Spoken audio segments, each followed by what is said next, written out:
Hey, this is Sleeper. Welcome back to my channel. In this video, we are going to be finishing up the SQL injection portion of the Web Security Academy, starting with examining the database in SQL injection attacks. To exploit SQL injection vulnerabilities, it's often necessary to find information about the database. This includes the type and version of the database software, as well as the tables and columns that the database contains. Querying the database type and version. You can potentially identify both the database type and version by injecting provider-specific queries to see if one works. The following are some queries to determine the database version for some popular database types. Microsoft and MySQL, select @version. Oracle, select all from $version, and PostgreSQL, select version parentheses. For example, you can use the union attack with the following input: quote, union select @version --. This might return the following output. In this case, you can confirm that the database is Microsoft SQL Server and see the version used.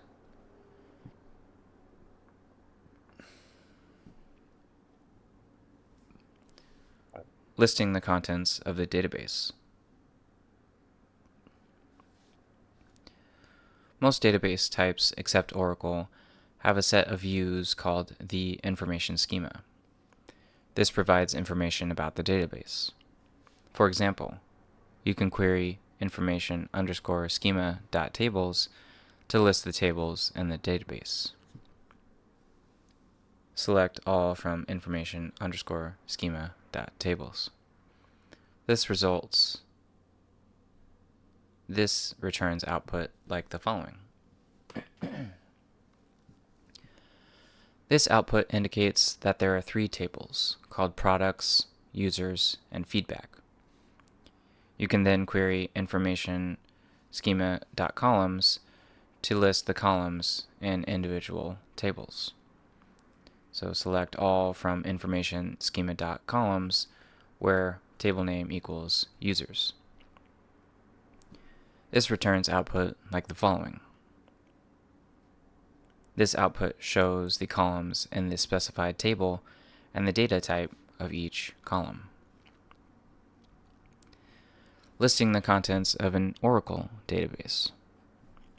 On Oracle, you can find the same information as follows.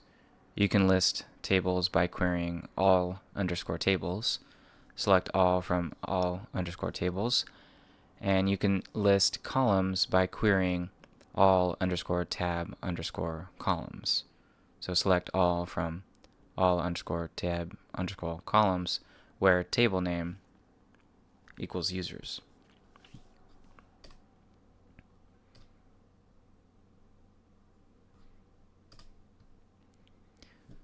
SQL injection union attacks.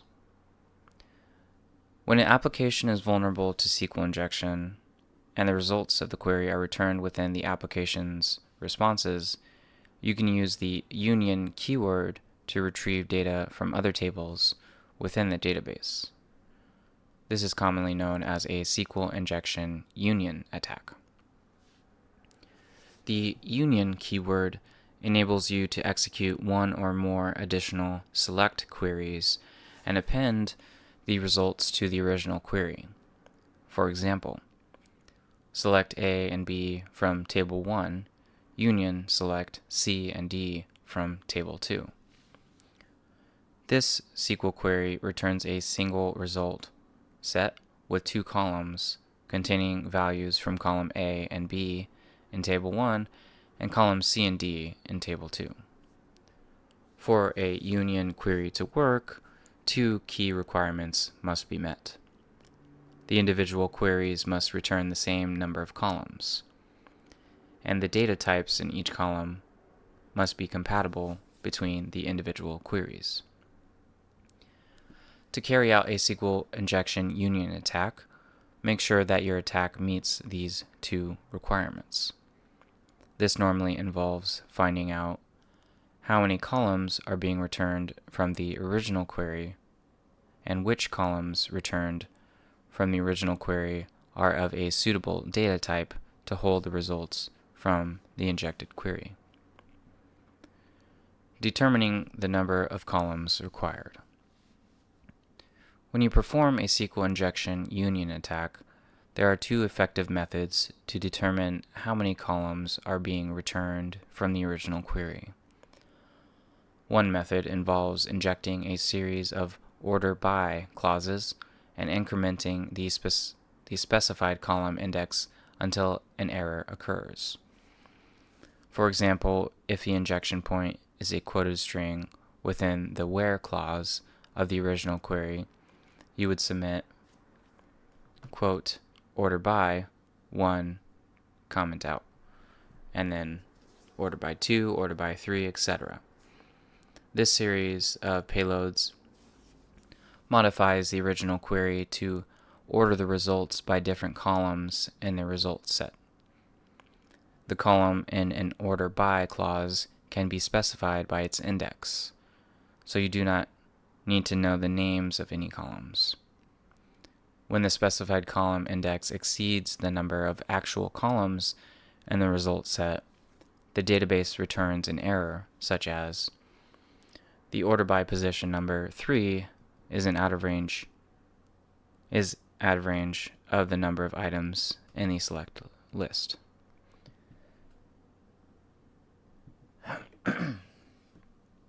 The application might actually return the database error in its HTTP response, but it may also issue a generic error response. In other cases, it may simply return no results at all. Either way, as long as you can detect some difference in the response, you can infer how many columns are being returned from the query. The second method involves submitting a series of union select payloads specifying a different number of null values. Quote, union select null, comment out, and then null null, and then null null null, etc. If the number of nulls does not match the number of columns, the database returns an error such as all queries combined using a union, intersect, or except operator must have an equal number of expressions in their lists. We use null as the values returned from the injected select query because the data types in each column must be compatible between the original and injected queries. Null is convertible to every common data type, so it maximizes the chances that the payload will succeed when the column count is correct. As with the order by technique, the application might actually return the database error in its HTTP response, but may return a generic error or simply return no results. When the number of nulls matches the number of columns, the database returns an additional row in the result set, containing null values in each column. The effect on the HTTP response depends on the application's code. If you are lucky, you'll see some additional content within the response, such as an extra row on the HTML table. Otherwise, the null values might trigger a different error, such as null pointer exception. In the worst case, the response might look the same as a response caused by an incorrect number of nulls. This would make this method ineffective. Database-specific syntax. On Oracle, every select statement must use the from keyword and specify a valid table. There is a built-in table on Oracle called dual, which can be used for this purpose. So the injected queries on Oracle would need to look like, quote, union select null from dual, comment out. The payloads described use the double dash comment sequence to comment out the remainder of the original query following the injection point. On MySQL, the double dash sequence must be followed by a space. Alternatively, the hash character can be used to identify a comment. For more details on database-specific syntax, see the SQL injection cheat sheet.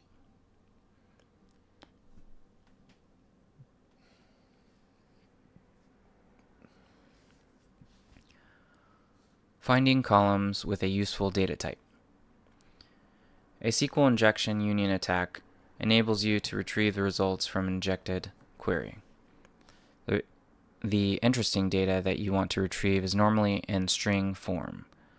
This means you need to find one or more columns in the original query results whose data type is or is compatible with string data. After you determine the number of required columns, you can probe each column to test whether it can hold string data. You can submit a series of union select payloads that place a string value into each column in turn. For example, if the query returns 4 columns, you would submit union select A null null null, and the second union select null A, so on. If the column data type is not compatible with string data, the injected query will cause a database error, such as conversion failed when converting the var_char value A to data type integer. If an error does not occur, and the application's response contains some additional content, including the injected string value, then the relevant column is suitable for retrieving string data. Using a SQL injection union attack to retrieve interesting data. When you have determined the number of columns returned by the original query and found which columns can hold string data, you are in a position to retrieve interesting data. Suppose that the original query returns 2 columns, both of which can hold string data. The injection point is a quoted string within the where clause, and the database contains a table called users with the columns username and password. In this example, you can retrieve the contents of the users table by submitting the input quote union select username and password from users double dash. In order to perform this attack, you need to know that there is a table called users with 2 columns called username and password. Without this information, you would have to guess the names of the tables and columns. All modern databases provide ways to examine the database structure and determine what tables and columns they contain. Retrieving multiple values with a single column within a SQL. Retrieving multiple values within a single column. In some cases, the query in the previous example may only return a single column. You can retrieve multiple values together within this single column by concatenating the values together. You can include a separator to let you distinguish the combined values.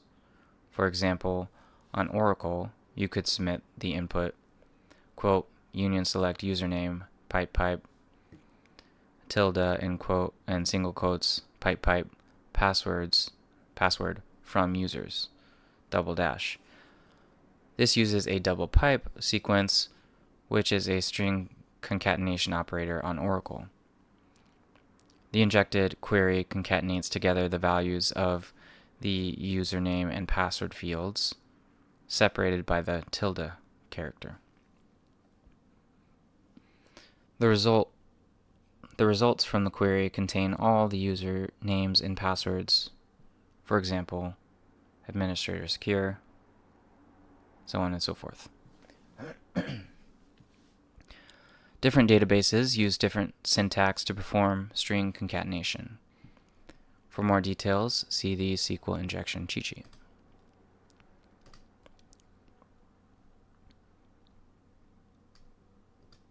And last but not least, blind SQL injection. In this section, we describe techniques for finding and exploiting blind SQL injection vulnerabilities. What is blind SQL injection?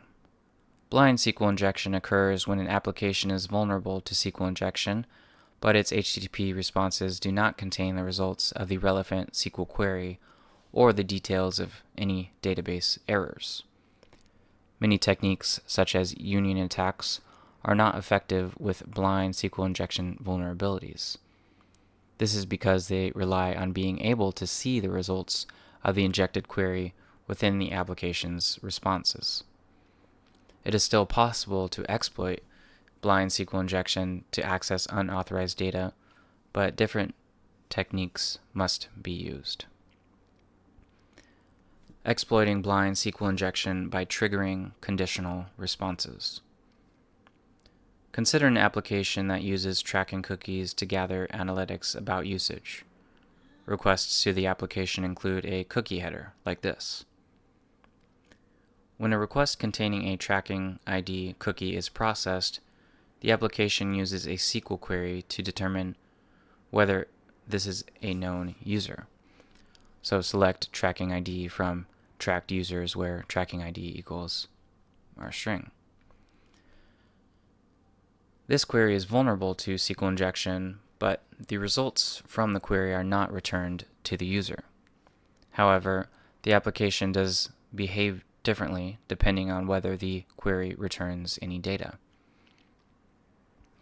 If you submit a recognized tracking ID, the query returns data and you receive a welcome back message in the response.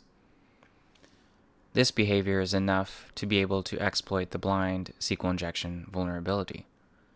You can retrieve information by triggering different responses conditionally, depending on an injected condition. To understand how this exploit works, suppose that two requests are sent containing the following tracking ID cookie values in return. So quote and 1 equals 1 and quote and 1 equals 2. The first of these values can cause the query to return results because the injected and 1 equals 1 condition is true. As a result, the welcome back message is displayed. The second value causes the query to not return any results because the injected condition is false. The welcome back message is not displayed. This allows us to determine the answer to any single injected condition and extract data one piece at a time. For example, suppose there is a table called users with the column username and password and a user called administrator. You can determine the password for this user by sending a series of inputs to test the password one character at a time. To do this, start with the following input. Quote and substring select passwords from users where username equals administrator 11 greater than m.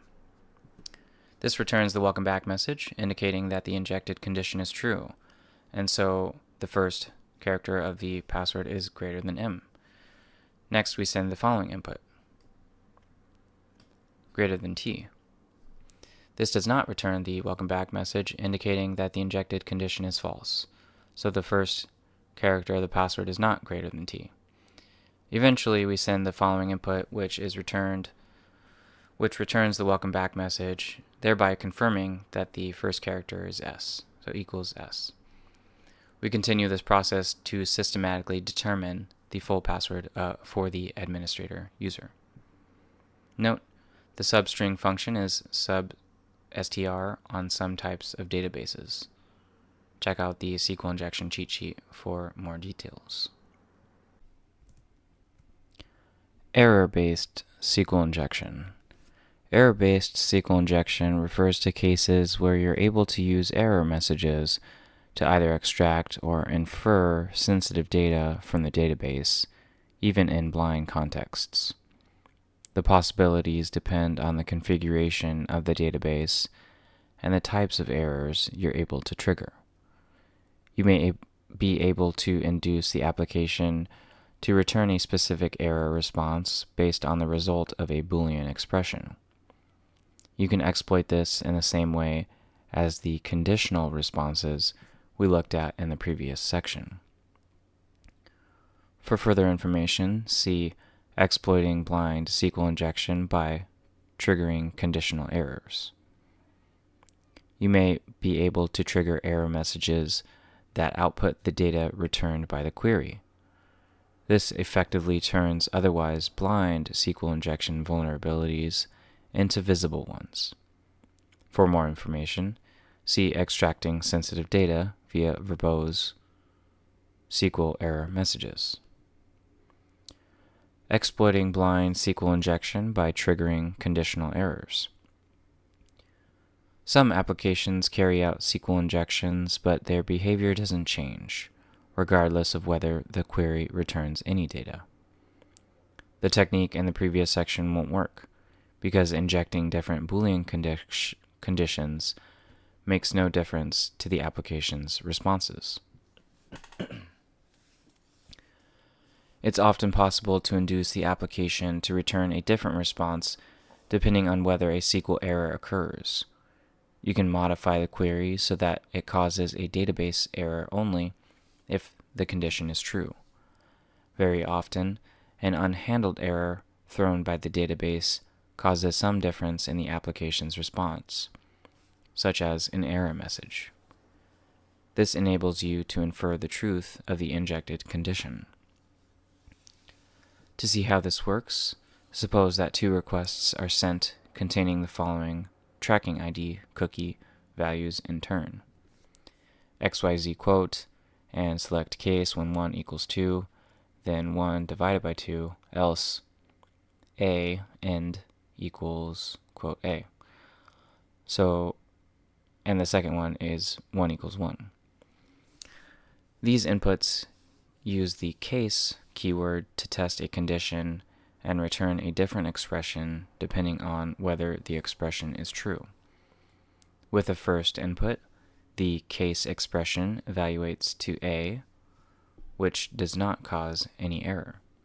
With the second input, it evaluates to 1 divided by 0, which causes a divide by 0 error. If the error causes a difference in the application's HTTP response, you can use this to determine whether the injected condition is true. Using this technique, you can retrieve data by testing one character at a time. So quote and select case when username equals administrator and substring password 11 is greater than m. Then 1 divided by 0, else A end from users equals quote A. Note, there are different ways to triggering conditional errors, and different techniques work best on different database types. For more details, see the SQL injection cheat sheet. Extracting sensitive data via verbose SQL error messages. Misconfiguration of the database sometimes results in verbose error messages.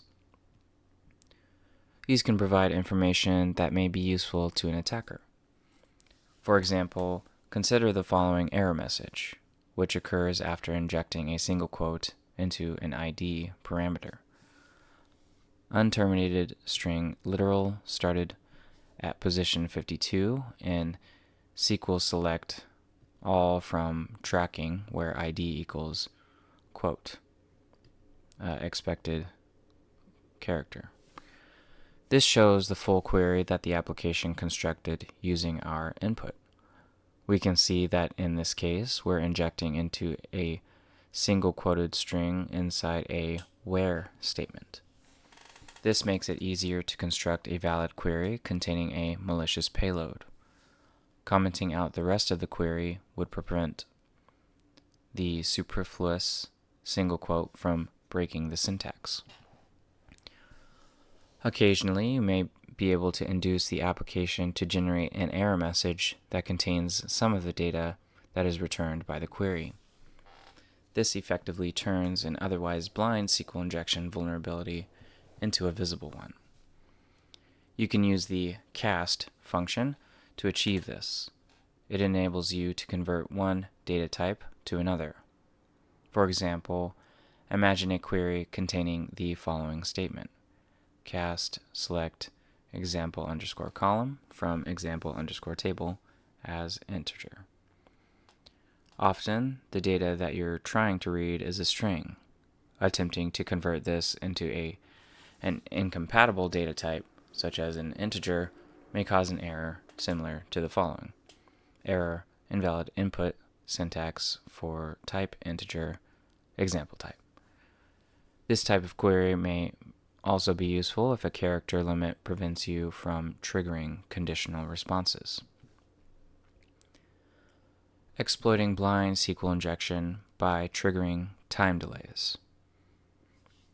If the application catches database errors when the SQL query is executed and handles them gracefully, there won't be any difference in the application's response. This means the previous technique for inducing conditional errors will not work.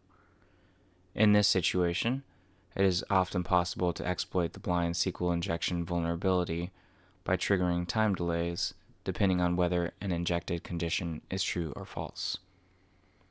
As SQL queries are normally processed synchronously by the application, delaying the execution of a SQL query also delays the HTTP response. This allows you to determine the truth of the injected condition based on the time taken to receive the HTTP response. The techniques for triggering a time delay are specific to the type of database being used. For example, on Microsoft SQL Server, you can use the following to test a condition and trigger a delay depending on whether the expression is true. So single quote, semicolon, if 1 equals 2, wait for a delay 10 seconds. Same thing, if 1 equals 1, wait for a delay 10 seconds. The first of these inputs does not trigger delay because the condition 1 equals 2 is false. The second input triggers a delay of 10 seconds because the condition 1 equals 1 is true. Using this technique, we can retrieve data by testing one character at a time. If select count username from users where username administrator and substring password 11 is greater than m equals 1, wait for delay there. Once again, there are various ways to trigger time delays within SQL queries, and different techniques apply on different types of databases. See the SQL injection cheat sheet for more details. Exploiting blind SQL injection using out-of-band techniques. An application might carry out the same SQL query as the previous example, but do it asynchronously. The application continues processing the user's request in the original thread and uses another thread to execute a SQL query using the tracking cookie. The query is still vulnerable to SQL injection, but none of the techniques described so far will work. The application's response doesn't depend on the query returning any data, a database error occurring, or on the time taken to execute the query. In this situation, it is often possible to exploit the blind SQL injection vulnerability by triggering out-of-band network interactions to a system that you control. These can be triggered based on an injected condition to infer information one piece at a time. More usefully, data can be exfiltrated directly within the network interaction. A variety of network protocols can be used for this purpose, but typically the most effective is DNS, Domain Name Service. Many production networks allow free egress of DNS queries because they're essential for the normal operation of production systems. The easiest and most reliable tool for using out-of-band techniques is Burp Collaborator. This is a server that provides custom implementations of various network services, including DNS. It allows you to detect when network interactions occur as a result of sending individual payloads to a vulnerable application. Burp Suite Professional includes a built-in client that's configured to work with Burp Collaborator right out of the box. For more information, see the documentation for Burp Collaborator. The techniques for triggering a DNS query are specific to the type of database being used. For example, the following input on Microsoft SQL Server can be used to cause a DNS lookup on a specified domain. So, quote, semicolon, execute master .xp underscore dirt tree on our URL. This causes the database to perform a lookup for the following domain. You can use Burp Collaborator to generate a unique subdomain and poll the Collaborator server to confirm when any DNS lookups occur. Having confirmed a way to trigger out-of-band interactions, you can then use the out-of-band channel to exfiltrate data from the vulnerable application. For example, quote, semicolon, declare at p, var character 1040, set at p, select password from users where username equals administrator, and execute master.xp underscore dirt tree at our URL, comment out. This input reads the password for the administrator user, appends a unique collaborator subdomain, and triggers a DNS lookup. This lookup allows you to view the captured password. Out-of-band, or OAST, techniques are a powerful way to detect and exploit blind SQL injection due to the high chance of success and the ability to directly exfiltrate data within the out-of-band channel. For this reason, OAST techniques are often preferable even in situations where other techniques for blind exploitation do work.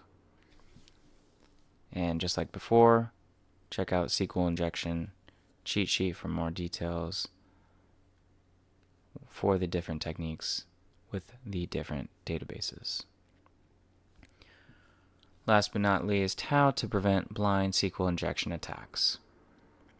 Although the techniques needed to find and exploit blind SQL injection vulnerabilities are different and more sophisticated than for regular SQL injection, the measures needed to prevent SQL injection are the same.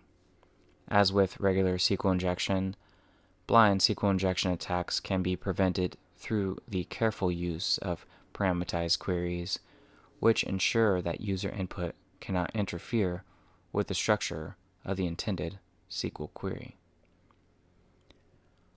Once again, my name is Sleeper, and that's a wrap. Until next time.